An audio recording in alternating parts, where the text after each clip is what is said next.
tantangan dari perusahaan sekuritas untuk menghadapi kondisi pasar surat utang di saat BI memang melepas sejumlah surat utang di neracanya seperti apa Pak untuk saat ini?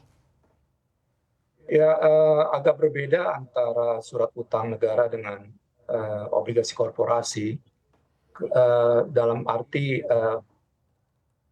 investor base-nya berbeda, jadi biar bagaimanapun juga masih ada investor base untuk surat utang korporasi maupun SBN. Bedanya adalah sekarang bunganya harus lebih tinggi karena adanya kenaikan suku bunga acuan dari Bank Indonesia. Baik, tadi tapi sebetulnya kalau untuk tren dari minat emisi surat utang korporasi di saat ini seperti apa dan juga mungkin untuk nanti jangka panjangnya seperti apa sih Pak Adi? Eh, Kita melihat bahwa ada beberapa emiten, ya karena kan tidak bisa dengan begitu saja mereka bilang tidak akan menarik pinjaman atau menjual surat hutang. Tapi mereka akan memilih jangka waktu lebih pendek karena biayanya lebih rendah. Gitu. Jadi kita melihat ada tren di mana emiten itu memilih jangka waktu misalnya 1 dan 3 tahun, tapi tidak mau misalnya mengeluarkan jangka waktu lebih dari 3 tahun. Baik, tapi sebetulnya langkah-langkah apa saja yang bisa dilakukan begitu ya artinya untuk minat dari surat utang korporasi ini menjadi menarik untuk kedepannya? Saya rasa tetap diminati karena biar bagaimanapun juga eh, surat utang harus tetap dikeluarkan oleh korporasi dan pemerintah. Mungkin yang akan terjadi adalah eh, mereka harus membayar bunga lebih tinggi. Tapi kalau dari segi segi pengeluaran, saya tidak melihat bahwa akan ada pengurangan secara masif terhadap issuance dari surat utang. Baik, ya tapi kalau kita lihat Pak untuk saat ini misalnya kayak dengan rupiah yang terus melemah begitu ya, ada juga indikasi lebih banyak emisi surat utang ini di denominasi rupiah dibanding falas sebetulnya seperti apa Pak Adi? Ya, tentunya kalau issuance baru, kemungkinan besar tidak akan banyak issuance dalam mata uang asing.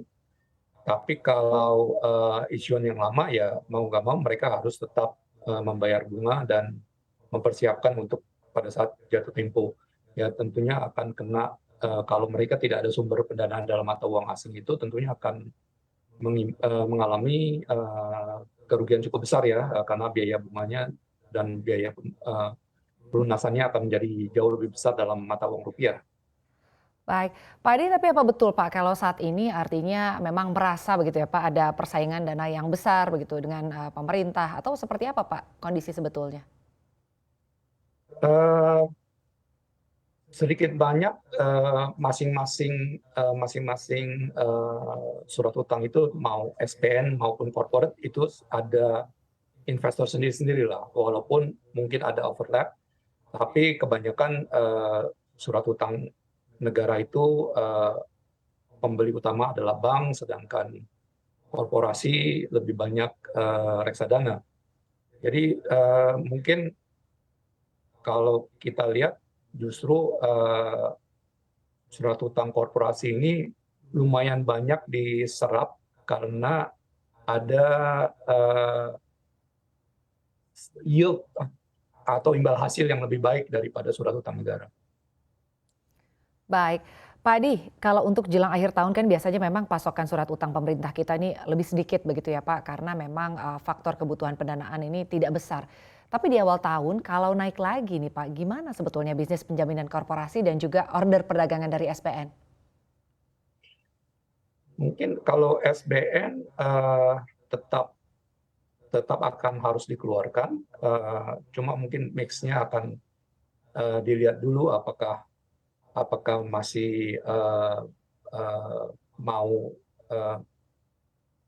kalau kita lihat kan secara penjualan kepada asing dan institusi agak agak menurun.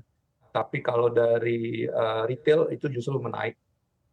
Jadi apakah konsentrasinya akan lebih banyak ke retail atau ke institusi akan harus dilihat lagi. Kalau sedangkan korporasi mungkin masalah tingkat bunga.